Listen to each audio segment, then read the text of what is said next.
척추 분리증이라고 혹시 들어보신 적이 있으신가요? 이 병명 때문에 굉장히 무섭고 희귀한 질환처럼 느껴지지만 성인 중 약 10%가 가지고 있는 비교적 흔한 질환입니다.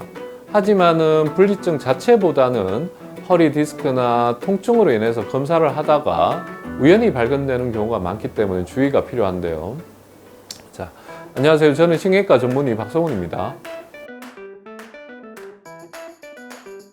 척추 분리증이라는 거는 예를 들어서 우리가 이제 아기들이 이제 처음 태어나면은 머리를 만져보면 이제 숨꼬리라는 게 만져지잖아요. 근데 이제 숨꼬리라는 게 뭐냐면 이제 태어날 때 머리뼈가 크게 4개가 분리가 돼서 태어나는데 그게 이제 성장을 하면서 이게 유압이 되면서 다치게 됩니다. 근데 이제 척추뼈도 마찬가지로 성장이 되면은 이 뼈들이 분리가 됐다가 이게 유압이 되면서 하나의 통뼈가 되는데 그 뼈가 붙지를 못하고 결손 상태로 남게 되는데 그거를 이제 척추 분리증이라고 합니다. 그래서 분리증은 되게 이제 이렇게 선천적으로 타고나는 경우가 제일 많고 또 이제 두 번째는 이 어린 시절에 체조나 이런 운동을 통해서 뼈에 지속적인 이 충격으로 인해서 그게 이제 미세한 골절이 발생이 되면서 그게 이제 붙지를 못하면서 이제 그이가 벌어지게 되는 또 이런 후천적인 그런 분리증도 있을 수가 있는데 대개는 선천적으로 타고난 병이라고 생각하시면 됩니다.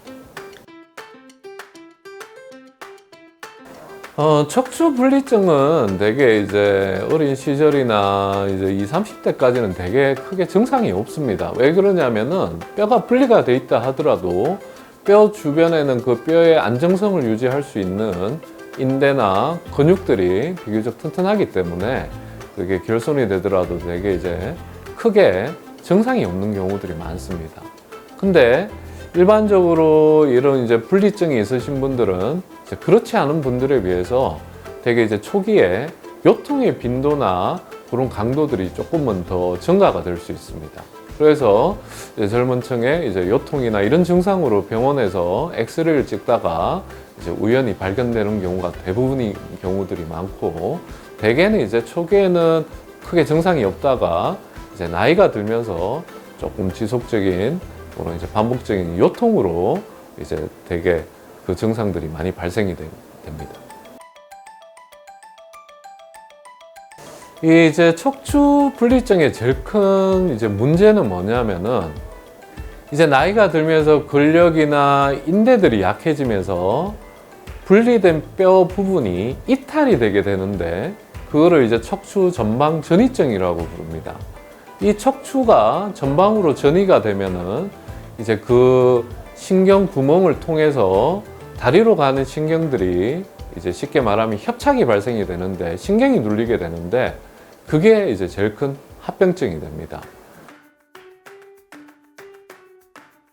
제가 보기에는 분리증이 있다 하더라도 뭐 근력이 튼튼하다든지 또는 생활 습관 자체가 좋으신 분들은 전방전이증으로 진행은 잘 되진 않는 것 같고 이제 주로 전방전이증 진행이 되는 분들은 이제 무거운 거를 들었다 놨다 이런 일을 많이 한다든지 또는 이런 자식 문화 또는 쪼그려 앉아서 일을 많이 하신다든지 또는 이제 나이가 들면서 근력이 약해지면서 전방전이로 진행되는 경우들이 대부분인 걸로 추정이 됩니다. 척추 분리증은 초기에는 뭐 별다른 치료는 없습니다. 그냥 많이 아프시면은 소염제 같은 이런 약물 치료나 주사 치료로 대부분 잘 반응이 되고 또 안정을 취하면은 되게 증상 자체가 빨리 완화가 됩니다. 근데 만약에 이 분리증이 진행이 많이 돼서 전방전이증으로 진행이 돼서 신경 압박이 심하게 되는 경우에는 협착증과 똑같은 증상을 일으키게 되는데 이제 그때는 이탈된 뼈를 바로 잡아주게 되는 그런 이제 수술적 치료가 필요한 경우도 발생이 됩니다. 기본적으로 타고난 병이기 때문에 근본적 예방은 없습니다. 하지만은 이 분리증이 전방전이로 진행되는 걸 막기 위해서는 이제 튼튼한 이제 근육을 유지를 하는 게 중요하고 그 다음에 생활 습관이 중요한데 크게 두 가지로 얘기하자면 첫 번째는 이게 전방전이를 막기 위해서 이 땅바닥 생활이나 쪼그려 앉아서 하는 일, 그 다음에 이제 무거운 것 심하게 들었다 놨다 이런 일들을 일단은 피하는 게 제일 좋고, 그 다음에 이제 두 번째는 척추가 이탈되지 않도록 주변에 있는 근육을 강화시켜주는 그런 운동들, 허리 근력을 강화시켜주는 운동들, 주로 유산소 운동들이 좋은데 수영이나 등산, 요가 이런 운동이 도움이 됩니다.